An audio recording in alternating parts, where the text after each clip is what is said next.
Welcome to In Pursuit of Truth. This is your host, Sir Patrick Mack. Today I want to take you on a little journey all the way to the South China Sea, back to Washington, D.C. So won't you come with me, grab your traveling trousers, and let's be on our way.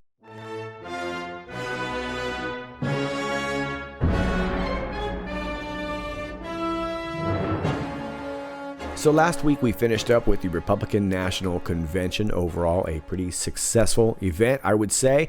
And afterwards, they celebrated with a wonderful fireworks display out in front of the White House to a pretty enthusiastic crowd. This was then followed by a really nice performance from opera singer Christopher Macchio, who sang Puccini's Nessun Dorma and followed it up with Ave Maria. And I want to talk a little bit about the song Nessun Dorma today. An interesting song, a relevant song, and I have a few things that I would like to show you in regard to not just the song but the opera Turandot itself. So let's check that out. Nessun Dorma, which is Italian for Let No One Sleep, is an aria from the final act of Giacomo Puccini's opera Turandot. Now you might be asking yourself, IPOT, are you sure it's Turandot and not Turandot? Well, I know not. I do not know.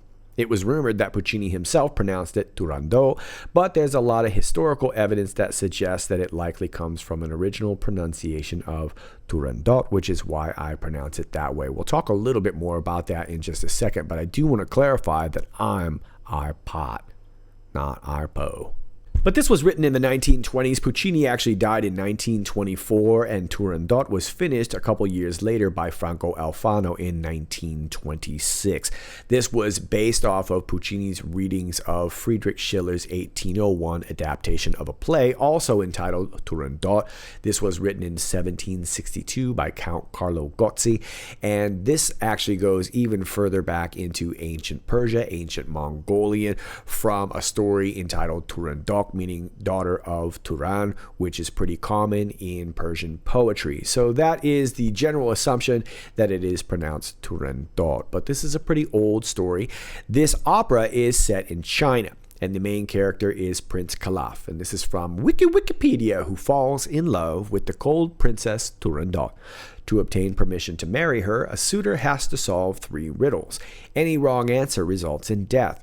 Calaf passes the test, but Turandot still refuses to marry him. He offers her a way out. If she is able to learn his name before dawn the next day, then at daybreak he will die. In the original story by Nizami, the princess sets 4 conditions. The first is a good name and good deeds, and then the 3 challenges. As with Madame Butterfly, which was another Puccini opera, Puccini strove for a semblance of Asian authenticity, at least to Western ears, by using music from the region in question.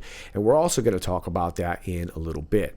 But I would interject, if you are a music fan and not particularly an opera fan, but you'd like to familiarize yourself with a little bit of opera, Turandot is a wonderful place to start. As a matter of fact, I would even go so far as to say the final act in this play is absolutely amazing. I think it's one of the finest pieces of music on the planet, just my humble opinion. But if you enjoyed the song Nessun Dorma, I highly suggest checking out the finale to Turandot. I would go so far as to say that Turandot is essential music listening for even the casual music listener. But Puccini had written Madame Butterfly, also Tosca, so had some success in the past, but actually hadn't written a hit in about 15 years by the time he had written Turandot, and he wanted from opening note to closing to be incredibly exciting, and I do think he achieved it, and I think that's why this is such an exciting piece of work. It's also a very colorful stage performance, so it's something that's really worth watching. So there's a little bit about Puccini's Turandot. For now, we'll talk a little bit more about that in just a bit. Many of you are already familiar with the melody of Nessun Dorma, if not the opera itself, but you've heard this tune many times before. A number of opera singers have performed it. It's a very prolific piece, and it's been performed in a number of major motion films over the years. One in particular that I want to talk about that many of you are also familiar with is the 2002 film entitled The Sum of All Fears, which is another phrase that those guys have posted about a number of times, and that's why I want to talk about it. I want to actually go through a synopsis of this story just so you can relate a few events that happen in the movie to what's going on right now, and that will likely point you in the direction as to why possibly President Trump chose Nessun Dorma as the performance piece for the RNC. So the movie opens up in 1973. This is the Yom Kippur War. This is where Egypt and Syrian forces are attacking Israel. And Israel sends up a nuclear-armed A-4 Skyhawk jet, which is shot down by a surface-to-air missile. And when it wrecks down below, they discover that there is an intact nuke, which is burrowed deep inside. Then it fast forwards you to 2002, where they're showing the president, whose name is Robert J. Fowler, in the movie. They are at Mount Weather, Virginia, and they're participating in a nuclear war drill.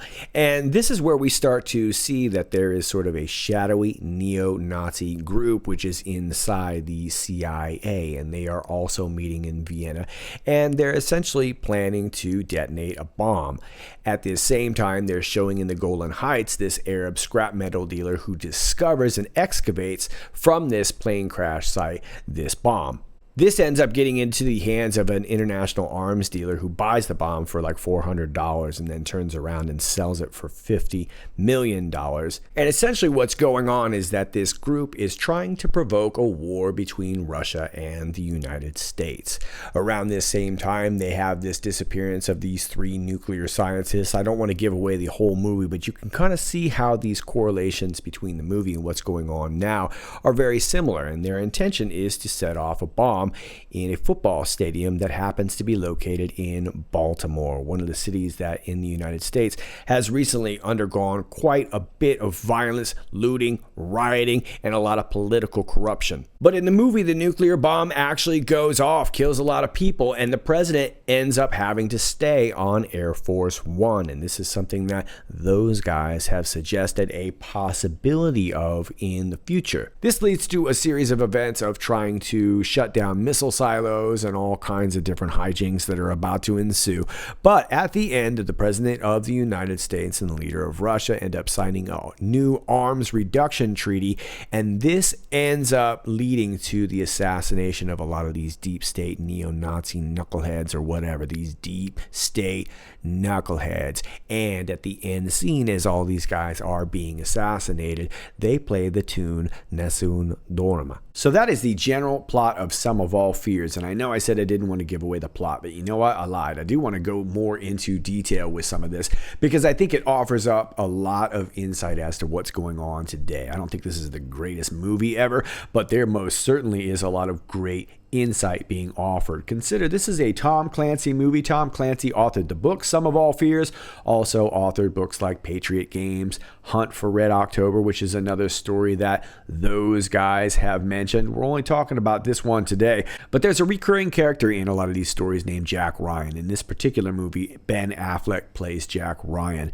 And in the opening of the movie, as part of this START treaty, it's like a nuclear treaty, he's over there in Moscow and he's inspecting a nuclear facility. This is where he discovers the 3 missing scientists, and he knows that because he counts the roster and he realizes that there's only 14 and there's supposed to be 17. I know. And he ends up tracking down those 3 missing scientists to Ukraine. Interestingly enough, Ukraine has been a hotspot in the real world radar, right? So at some point he discovers that this bomb goes from Ukraine through the Canary Islands to a port in Baltimore.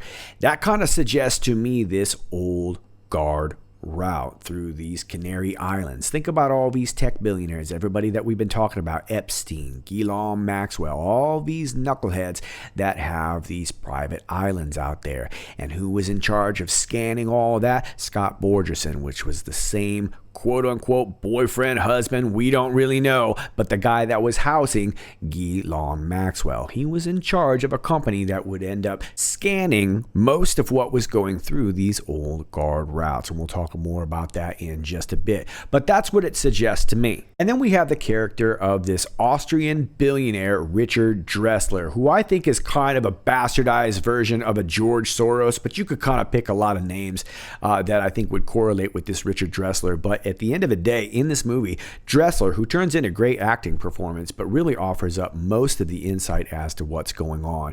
In fact, in one speech you see here, they zoom into his watch so that you can clearly see that he has Nazi ties. Now, he goes into a really insightful speech, and I highly suggest that you check it out on YouTube. I don't want to get hit for copyright, but he talks about Hitler back in the day and how he believed that Hitler wasn't crazy. He was simply stupid because instead of trying to fight the Americans, he figured why not have the Russians fight against the Americans for him. And that's essentially what he's trying to do in this movie. He's trying to get 2 superpowers to fight so that whatever gets devastated in the aftermath allows the arising of his neo-fascist group. Dressler goes on to explain that this was Hitler's main problem, was that he simply lived in a time where it was difficult to do this on a global scale, especially when you were trying to fight against a superpower, whereas he is suggesting have these superpowers fight against themselves, and you spend your time, your money, and your energy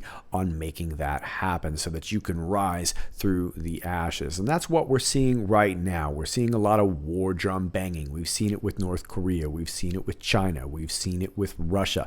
We've seen it a number of times, and we know there's a deep state element to that.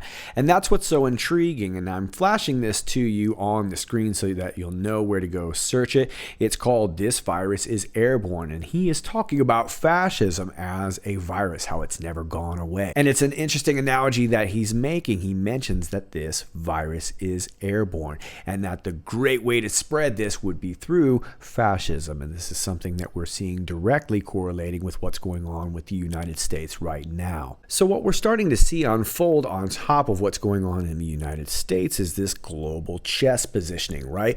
We've talked a great deal on this channel about China and their ambitions in South America, in Africa, now into the Middle East, and of course the Spratly Islands. The Spratly Islands, it's what's going to directly facilitate new shipping routes for them. Keep in mind, at the same time, we have President Trump working excessively hard on these new peace deals. Where are these peace deals occurring? Israel and the UAE, important shipping routes, right? So as China moves deeper into the Middle East, whether it's through Pakistan, deep into Iran now, they're going to need the Spratly Islands to facilitate their trade routes. And in order for the U.S. to combat that, not just the U.S., but whoever's involved, there need to be new trade routes. And that's what's going to occur with this new peace deal. If you look at it, a big part of it has to do with shipping. Now, of course, there's the element of human trafficking. There's the element of gun gun trafficking, and very much like what we see here, the idea of major explosives, nuclear war, who knows, just about anything that you can ship on these old guard trade routes may or may not be going away. And as that unfolds, as Greenland starts to melt, we know that Trump's been wanting to get into Greenland. It looks like we're all starting to reposition ourselves for a whole new direction of commerce. And in order for all that to really happen, we truly need some cooperation with Russia, who essentially is maybe not the superpower that they were, but they still are a major player. We need them, they need us. And in order for all that to fall apart, we need to have that destabilized. Well, who would love to destabilize that more than a George Soros? And he spent so much of his life doing that through Ukraine. We've talked about that a great deal on this channel too. You also have China cooperating with Russia over there in Greenland, which suggests that they would like to try and pull Russia their way too. So there's this massive courtship going on. So I think you see where we're going with this. This is truly global positioning. How it will shake out in the end, I do not know, but I think that we can all see this happening right around the same time. And this probably has a lot to do with the arrest of Ghislaine Maxwell and whatever shakes out with this Scott Borgerson, because those are important shipping routes. Whether or not they will be diverted, I don't know yet, but it will be part of this global chess game. So is the performance of Nessun Dorma a shout out from the Trump administration to these upper level deep state knuckleheads that they are now on notice? Who knows? It could very well just be a great musical choice, and I'd be okay with that. But I do want to point this out. Here is the performance once again from Christopher Macchio, a great performance. And you'll see as they start to focus on the balcony and Christopher begins his tune, the chandelier behind him illuminates just like so. Perfect timing, right? Well, it's very reminiscent of another movie scene. This time it's The Godfather 3, featuring Al Pacino, who plays Michael Corleone. Great series, and it's a great ending to a great series. And in this scene, which is also the final scene of the film, Al Pacino is there with his family, and at this point, the character of Michael Corleone has long retired, trying to do right. We've talked a great deal about the plot of Godfather 3 and how it relates to the Catholic Church, real estate deals, immobiliares, things like this. If you want to know more about that, please check out my videos entitled Cardinal Sins 1 and Cardinal Sins 2, when you can learn all about that and the reference to Godfather 3. But this was the final scene in the movie, and they're attending the opera, and it's a beautiful opera, and everyone's having a great time. And just as they leave, his daughter Mary is shot and murdered on the steps of the opera house. As a matter of fact, there are a number of murders going on. Kinzik gets hanged. Altabello eats the cannoli in the opera box, and he ends up dying. Lucchesi gets stabbed, right? There are murders over in the Vatican City. All this totality, all this finality happening at the very end of the movie. And very much like we saw in Sum of All Fears, we see this gruesome bloodbath, this rounding up of these long-time bad actors and a finality to it all being set to this epic, lulling music. And speaking of lulling epic music, the Corleone family is there to see Anthony perform in the opera Cavalleria Rusticana, and this was written by Pietro Mascagni. This is a wonderful piece of music as well, and they use this piece, which is the intermezzo, in the very ending scene where we see Mary fall to the ground and we see the whole totality of it all set to this wonderful intermezzo. Now, Mascagni took this intermezzo later and adapted it into what we now know as the Ave Maria. The Ave Maria was the second song choice for Christopher Macchio, sung at the RNC.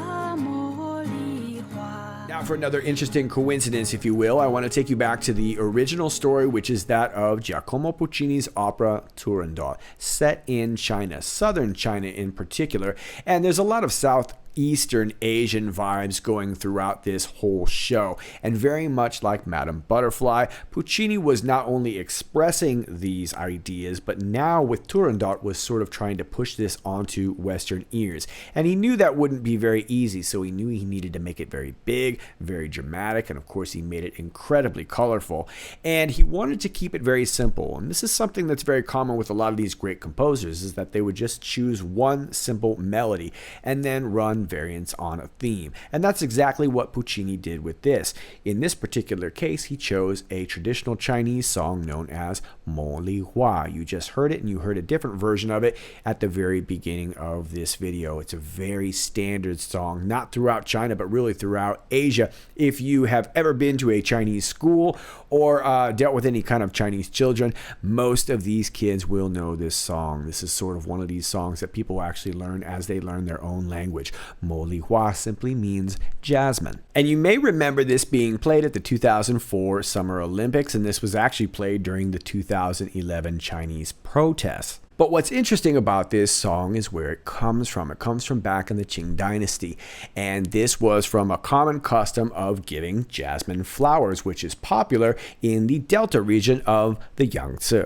And this is part of the area within China in which we are seeing such massive flooding right now. And this song became so popular during the 2011 protests that they actually called it the Jasmine Revolution. And they played Mo Li Hua on their cell phones, and they were making this sort of their anthem, if you will. And this was sort of borrowing off a theme that we've seen many times before, but at the time in 2011, you were seeing it all throughout Egypt, Libya, Tunisia, Algeria. I was actually in Egypt at the time, and although I don't normally like to speak externally on somebody's internal kind of politics, it did seem to be kind of having a common theme that we see now. And I'm showing you this picture right here to give you a better idea. There you see the same logo we've seen time and time again, that socialist communist fist, whether it be SDS, the Weathermen Underground, Black Lives Matter, Black Panthers, Antifa, time and time again. It's always these same knuckleheads up in these revolutions, very similar to what we're seeing attempted in the United States right now. So I can't help but at the very least find it interesting that the origins of such a song that just so happened to have been coupled with yet another story-appropriate song in such a timely manner, in such an appropriate place, just so happens to have origins in a region that is dealing with such a timely issue and is also coupled to a cause that just so happens to be so time appropriate. But I'm sure it's all just coincidence. But that's what I do. I find coincidences. That's what they call me Red Pill 79, the coincidence detector. That's what they call me. But I want to expand on China for just a moment and point something out that I've noticed throughout this whole situation.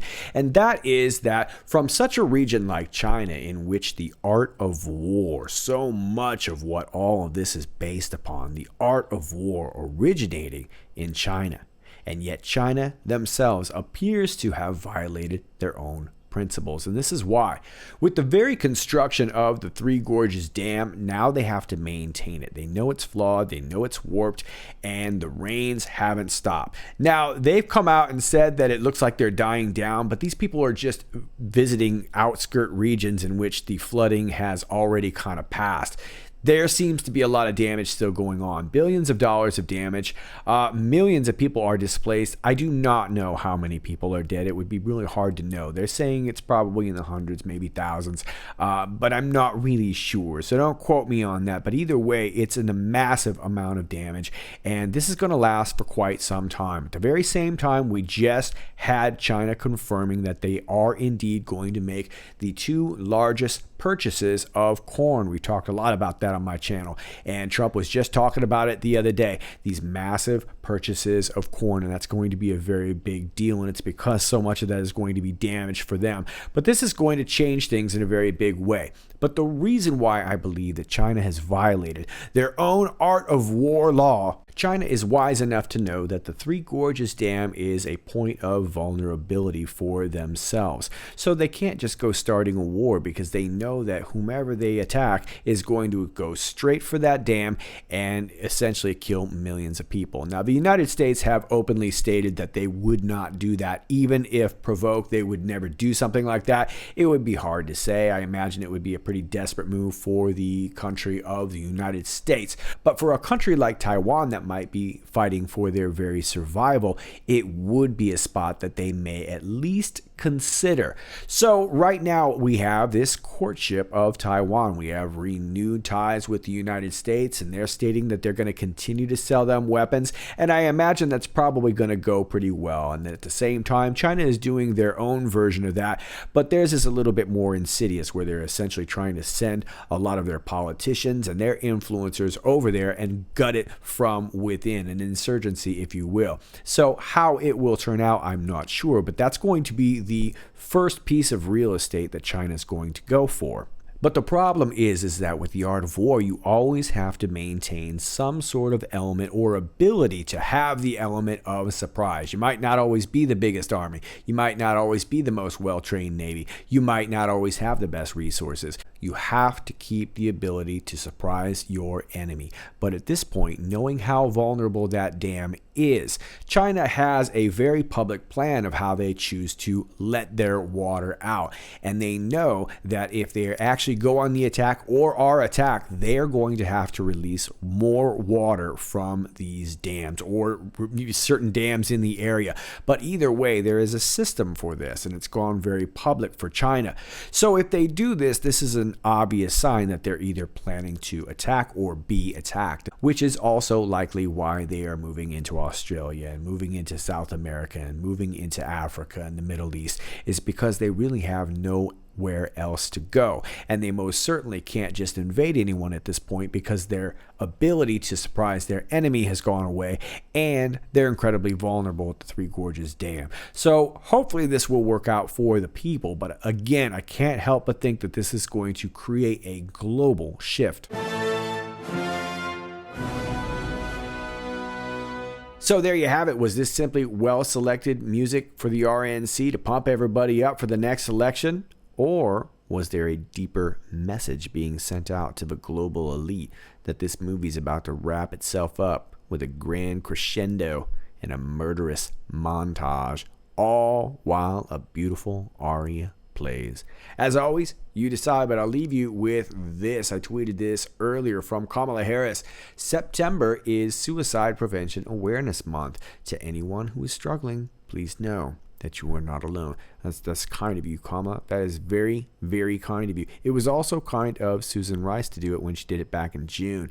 And then later on, not too much later, John Lewis ended up dead. As a matter of fact, we've seen this situation a couple of times. Seems like everybody's really caring about Suicide Prevention Awareness Month. Kamala Harris is no different. Coincidence? Could very well be, but I'll tell you this, seems like every time this number pops up, someone goes down.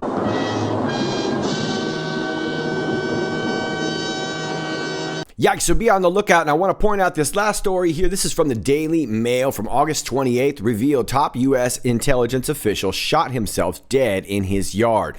A high-ranking U.S. intelligence official who died in June killed himself in his own front yard in front of his terrified new wife, it's been revealed. Anthony Ming Scanella, 52, died on June 14th in Arlington, Virginia, but his death had not been widely reported until this week, when The Intercept revealed a medical examiner's report listed his cause of death as suicide from a gunshot wound to the head. Scanella was just weeks away from retirement as National Intelligence Officer for military issues following a long long CIA career and had newly married wife Sarah Corcoran, a journalist, a few weeks prior to his death. Corcoran said that she was in her car in the driveway of their home trying to get away from Scannella when she witnessed his suicide, according to The Intercept. Okay, so that's interesting right there. So he kills himself, but she was actually trying to get away from him. So was he going to kill her? Don't really know, but she was trying to get away. And here you can see a picture of him here testifying as part of the office of the DNI. Scannella warns hostile countries are stealing U.S. tech in 2018. The widow did not reveal further details about the events leading up to Scannella's death. Corcoran said that after Scannella's death, she discovered a large collection of bondage and S&M gear that had been hidden in his house. She also discovered 24 guns and thousands of rounds of ammunition. Corcoran said that the CIA has completed an investigation into Scannella's death, but that the agency didn't provide her with any details. Yeah, they haven't provided her with any details, and the media has not provided us with any details. Scannella was the highest-ranking military affairs analyst in the U.S. intelligence community, and was also a member of the powerful National Intelligence Council. So you'd think that this would be big news, and it's not. He was an expert on the Taliban's military capabilities, and his death came shortly before the New York Times reported on June 26 that Russia paid bounties to the Taliban to kill American soldiers in Afghanistan. Now let me skip you down a little bit here. Following the report, the NIC drafted a memo which quickly leaked, claiming that the intelligence about the bounties was inconclusive. The memo did not mention that the NIC's top analyst on military affairs and Taliban expert had killed himself days earlier. This would seem like pertinent information. In a tribute to Scannella published in City Watch, Corcoran wrote that he possessed an astonishing intelligence and a heroic work ethic. He traveled to more than 100 countries on 6 continents, spoke several languages, and was able to pick up the basics of practically any language before he even left for the airport. Okay, so this seems like a big deal, but here's the real kicker. In an article last week for City Watch, Corcoran suggested that her husband viewed Russia as a distraction and China as the real foreign threat to America. My husband Tony and I often discuss China's increasing influence in America's public domain, as well as in other countries around the world, she wrote. She goes on to say, China was one of our shared interests, as he was half Chinese, and I received my MBA from a business school in Shanghai. Corcoran said that prior to his death, Scannella had recommended that she read Clive Hamilton's 2019 book, Silent Invasion, which documents China's aggressive attempts to shape Australian politics and culture. And if you've not read this book, which I have not, you can find Clive Hamilton speaking online if you go to YouTube or wherever you're looking. He's got a number of speeches that are online, so you can see some of this stuff if you're not able to find the book. Of course, if you can find the book, go ahead and read it. But he was obviously warning about a lot of the same things that we're warning about right now. My husband was an astute identifier and observer of stealth influences upon current events that are beneath the mainstream media radar but warrant wide awareness of. Our conversations could range from how the Chinese Security Services, or PLA, had centralized its operations to how they supported influence campaigns targeting universities, politicians, and public sentiment in Australia, she continued. That's all I got for you for now. I do want to toss in that agents have seized $27 million in U.S. currency inside boxes bound for St. Thomas. Once again, the old guard roots, and it looks like this was one of the largest seizures of its kind. Quote, this is without a doubt a historic money seizure in the Caribbean region. More likely, more than one transnational criminal organization is involved and seriously bleeding at this very moment. We will not let our guard down, and we will continue our joint efforts between federal and state agencies without rest. Okay, so this was a pretty big deal, and it looked like a canine was able to find that. Yeah, one that looked very similar to Adam Skiff's dog. During that inspection, a CBP canine alerted on pallets containing home moving boxes destined for St. Thomas. How about that? Well, that sounds like a very good boy, and I imagine if they're bleeding money, eventually someone else is going to be bleeding. So that's all I got for you for now. As always, if you like this video, please click like, share, and subscribe. If you're watching me on YouTube, all my alternate links are down below. I suggest joining me on one of those. I also have them pinned to my Twitter page, and you can join me on one of those in case one of my channels goes down. You don't need to let me know if you're not being notified. I know you're not being notified. I've been notifying you that you're not being notified for the last couple of years. So I just want to notify you that you're not going to get notified about being notified about my notifications. That's all I got for you for now. This is Sir Patrick Mack. Stay safe.